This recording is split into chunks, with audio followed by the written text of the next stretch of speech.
আজকের ভিডিওতে আমরা ব্রহ্মপুত্র নদ সম্পর্কে জানব। ব্রহ্মপুত্র নদ কোথা থেকে উৎপত্তি লাভ করেছে, কোন কোন দেশের মধ্য দিয়ে প্রবাহিত হয়েছে, বিভিন্ন জায়গায় ব্রহ্মপুত্র নদ কী কী নামে পরিচিত, প্রধান প্রধান উপনদী, এই নদের মোহনা অর্থাৎ কোথায় গিয়ে এই নদী শেষ হয়েছে বা সাগরে মিশেছে, এই সমস্ত কিছু আজকের ভিডিওতে আমরা জানব। তাহলে আর দেরি না করে শুরু করা যাক। উত্তর পূর্ব ভারতের প্রধান নদ ব্রহ্মপুত্র তিব্বতের মানস সরোবরের নিকট কৈলাস পর্বতের চেমাইংদুং হিমবাহ থেকে উৎপত্তি লাভ করেছে।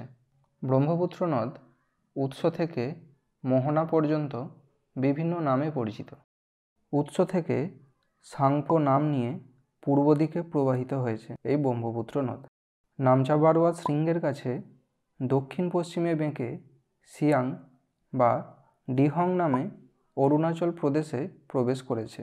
এরপর দক্ষিণে প্রবাহিত হয়ে অসমে প্রবেশ করেছে এবং ব্রহ্মপুত্র নামে দক্ষিণ পশ্চিমে প্রবাহিত হয়েছে। অসমের ওপর দিয়ে প্রবাহিত হয়ে দক্ষিণে বাঁক নিয়ে বাংলাদেশে যমুনা নামে প্রবেশ করেছে। এই যমুনা পদ্মার সঙ্গে মিলিত হয়ে মেঘনা নামে প্রবাহিত হয়ে বঙ্গোপসাগরে মিশেছে।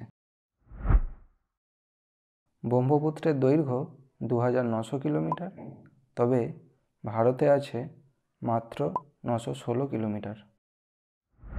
ব্রহ্মপুত্রের প্রধান কয়েকটি উপনদী হল লোহিত, সুবর্ণশিরি, ধানসিরি, মানস, সংকোচ, তিস্তা প্রভৃতি। ব্রহ্মপুত্রের উপনদী লোহিত নদীর উপর নির্মিত হয়েছে ভূপেন হাজারিকা সেতু বা ঢোলা সাদিয়া সেতু, যেটা ভারত তথা এশিয়ার দীর্ঘতম সড়ক সেতু। 9 কিলোমিটারের বেশি দৈর্ঘ্য বিশিষ্ট এই সেতু অসম ও অরুণাচল প্রদেশকে যুক্ত করেছে। এই ব্রহ্মপুত্র নদী গড়ে উঠেছে বিশ্বের সর্ববৃহৎ নদীদ্বীপ মাজুলি। অসম সরকার 2016 সালে মাজুলিকে জেলা ঘোষণা করায় মাজুলি ভারতের প্রথম নদীদ্বীপ জেলা হয়। দক্ষিণ ভারতের গঙ্গা কোন নদীকে বলা হয় তোমাদের জানা থাকলে কমেন্ট করো। আজকের আলোচনা এখানেই শেষ করলাম। ভিডিওটা ভালো লাগলে লাইক করো। এরকম আরও গুরুত্বপূর্ণ ভিডিও পেতে চ্যানেলটা সাবস্ক্রাইব করে পাশে থাকা বেল আইকনটা প্রেস করে দিও।